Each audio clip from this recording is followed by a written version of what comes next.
Hey everyone, Caesar from Jacked in All Trades. Welcome back to the channel.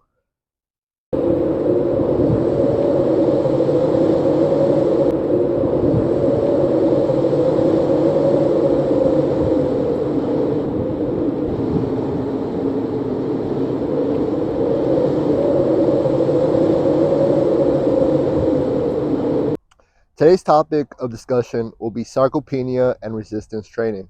So what is sarcopenia? The World Health Organization defines sarcopenia as an age-associated loss of skeletal muscle function and muscle mass.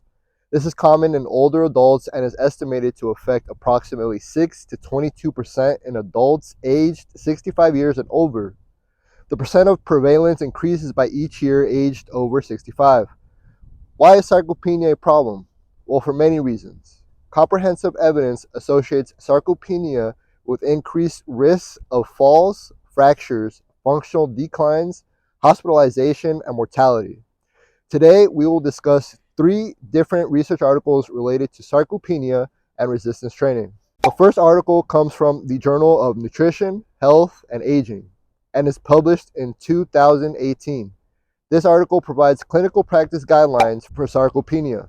The following articles come from the Journal of Clinical Interventions in Aging and the Journal Baturitas. Both articles were published early 2023. This is recent research we will be going over today. Let's jump into the first article, Guidelines on Sarcopenia. Dent and colleagues present evidence-based guidelines for screening, diagnoses, and management of sarcopenia from 2 systemic reviews alongside consensus statements from international working groups on sarcopenia.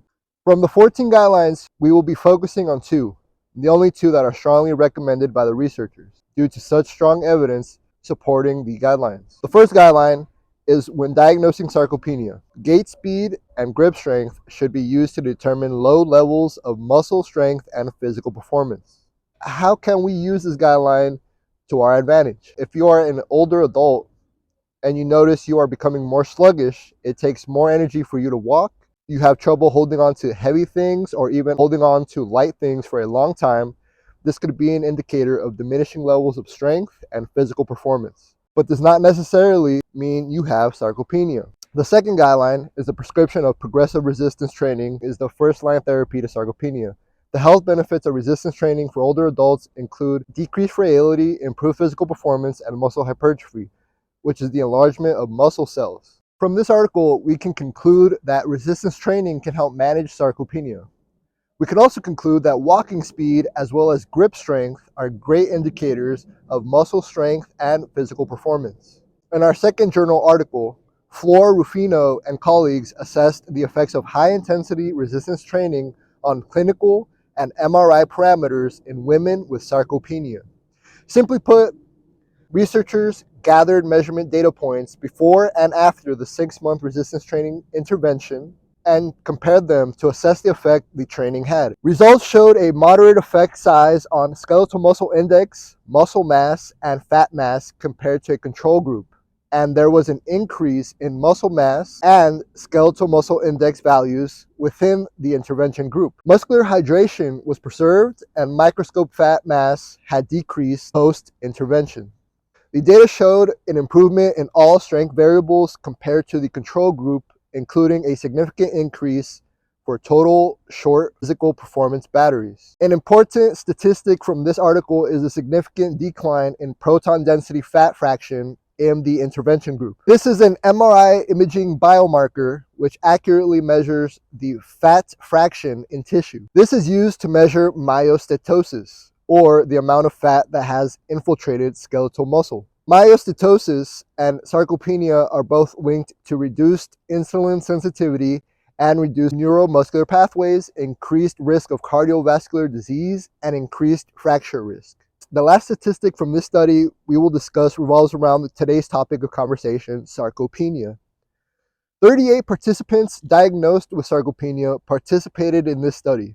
20 of these subjects were in the intervention group and 18 were in the control group. After 6 months of high-intensity resistance training, 10 out of the 20 or 50% of the intervention group, experienced remission of their sarcopenia, and the other 9 subjects decreased the severity of their sarcopenia. This evidence supports the guideline from the first article. Resistance training is the first-line therapy for managing sarcopenia, with high-intensity resistance training showing maximal results. Lastly, let's go over Nauer and colleagues' research on the effects of high-intensity resistance training on visceral adipose tissue and abdominal aortic calcifications. Visceral adipose tissue, or visceral fat, is fat tissue found around the organs in the abdominal cavity. It is a hormonally active component of total body fat, which possesses unique biochemical characteristics that influence several normal and pathological processes in the human body. Too much visceral fat can lead to diabetes, heart disease, and stroke. Abdominal aortic calcification is the buildup of and calcification of fats, cholesterol, and other substances in and on the artery walls. This health marker is an independent predictor of subsequent vascular morbidity and mortality.